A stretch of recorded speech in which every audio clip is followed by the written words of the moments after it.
Hey everybody, it's Monday. You saw us Friday, finished this up, ready to put the sending unit in. But I hope everybody had a good weekend. Hope everybody stayed inside, stayed safe, and is still well. It's getting hotter, so shorts time and corona killing virus 80 degrees coming. Yay. So we're gonna finish this up because it's Monday and we took the weekend off because coming from work means you need a few days to make it more comfortable while you live here and work. So where we're at now, we already know that we showed you in the last video on Friday that we calibrated and made sure the gauge itself and the dash is now correct using MGA Guru's tips.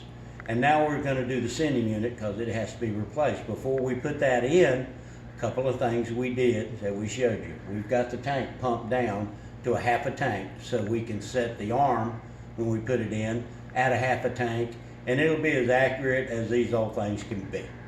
But there's a few things that we do and you do probably yourself that'll make things better. When it was in here last year, we replaced the plastic float, this thing right here, with a brass one, because it had filled up, got a little hole in it, and it had filled up, let me get some light on, with gas, and it sunk. So we put a brass one. So he's got a brass one here. These, the problem with these is that if you got to use this, you can, but right here at the very end of this where it clips in, that's sharp. If you will file that down where it doesn't punch a hole, this will last much longer. But for it to really last, over here, we're going to reuse his, but these brass floats, they hold up much better. And Moss sells them. I've got them from Tractor Supply stores.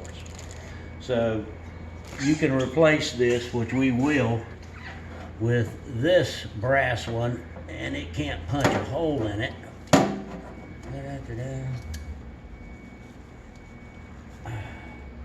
There. That one will hold up. I don't trust these. I've replaced too many of these. Alright, so the next thing we're going to do is do a calibration. We've already hooked this back up.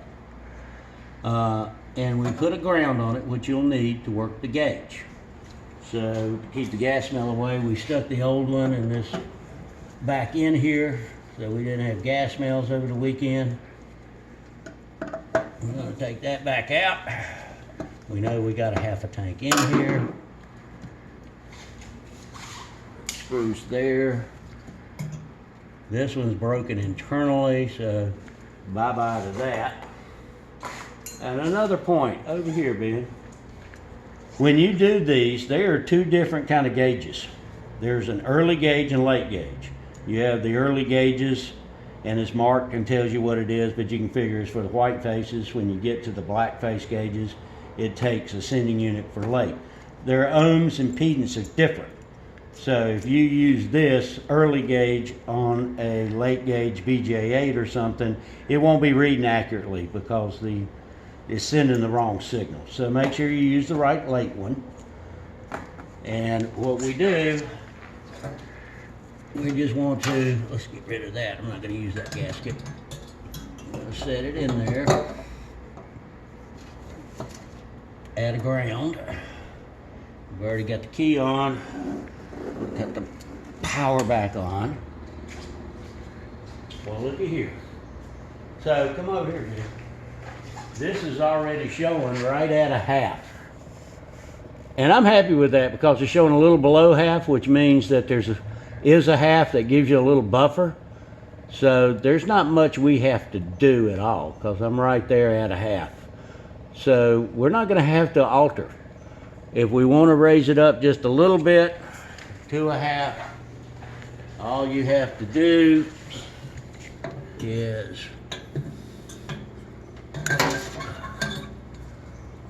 change this arm here where it's bent. Just bend it a little bit more. Not much.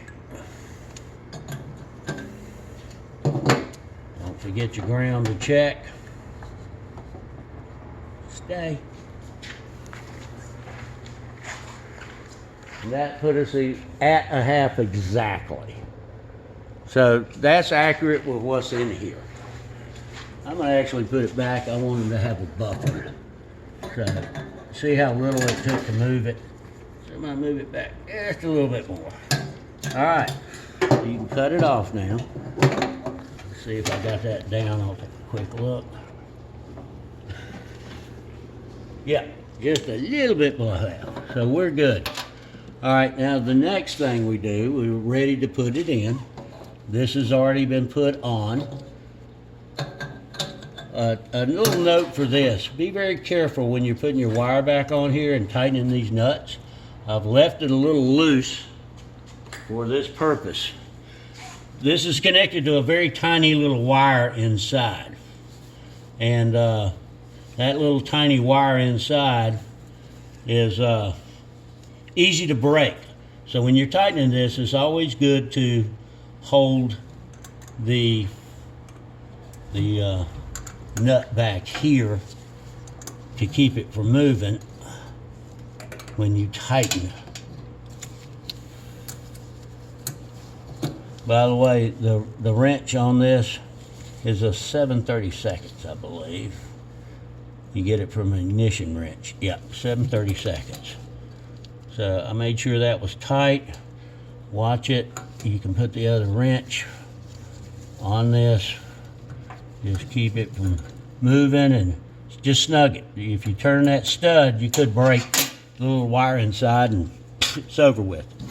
All right, so now, show you over here. It comes with these gaskets. I've never been a fan, so I don't use those. I'm an old guy that likes the old cork that lasts forever. I like using the corks. They work good. And I love using the Permatex Halimar or Permatex version fuel resistant gasket dressing. This stuff, messy, but it never dries, and it's gas resistant, seals well. Just an even coat over there. And I just like the cork, it holds up better. In the early days, some of those plastic ones still didn't like alcohol. And in doing so, it didn't last, but they've gotten better. I find it easier to just coat that one side to get it started.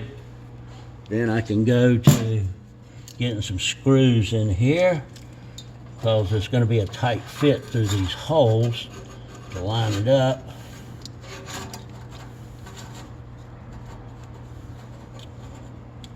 It's sticky.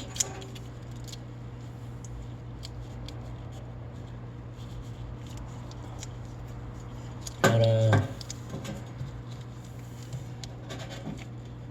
really hard to do with these gloves on. But I don't like that blue stuff all over me.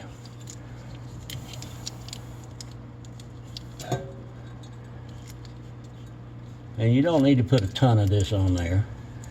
Where you do want to have the most is on this area.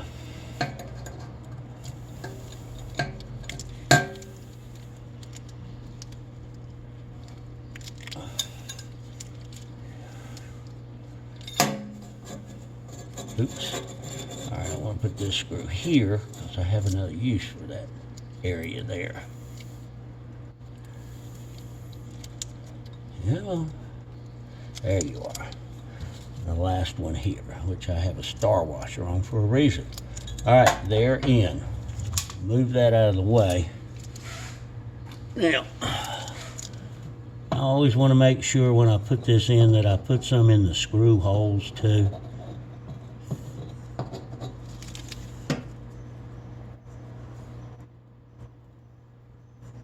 That's all you need. That's enough. Alrighty. So she's ready. And with the screws through, she'll line up. Just get her started on all of them.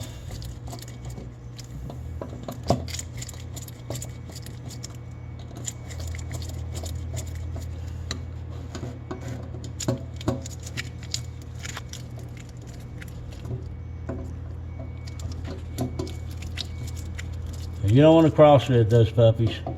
That's for sure. Just wait until I get it snug. Alright, this one here I have the star washer on. The reason this here is because I have added a ground wire. And you can look over here, you see I've cleaned a piece of metal and added this ground wire, extra ground, because this unit pulls the ground that makes it work through the gas tank originally. And that was when everything originally was metal lines to a metal SU pump, and it had good grounds. But most of us have replaced and got rubber hoses and maybe a different pump, like this one has a Airtex or Masters pump, and it's got hoses. So I want to guarantee I'm getting a good ground to this so it'll work right. So I got a good ground, extra ground, and I like going in a star pattern. From there to there, and then I'm going to go here to here.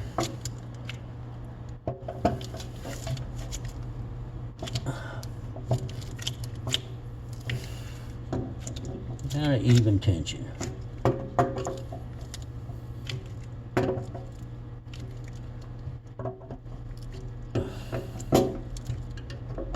All right. We now know that he's got one that's going to work fine. Use gloves because this blue stuff gets all over you. And we're back on. And exactly what we wanted over here. Even with the gasket, I'm a little bit below a ½ inch of gas, which means I've got a little reserve because it's actually an exactly ½ inch. And this is good to go. All right, on me. That's all there is on that. While we were doing this, Ben went ahead for the customer. The Armacord that was in there had lost a lot of his color, so you look over here, Ben has taken black dye for vinyl, and he's recovered it and resprayed all of it, mixed it in, and it's drying. That way, hey, it's out. You might as well make it look like new before you put all the junk back in the trunk. All right, back on me. That's it for now. You got everything you need on the gas gauge, and we're going to get this thing down. We've got everything else done, and we're going to put it outside its tail, and we're going to finish up our thermostat by adding our new antifreeze and water and burping the system by getting it good and hot before we seal it up. And that's coming next. All right?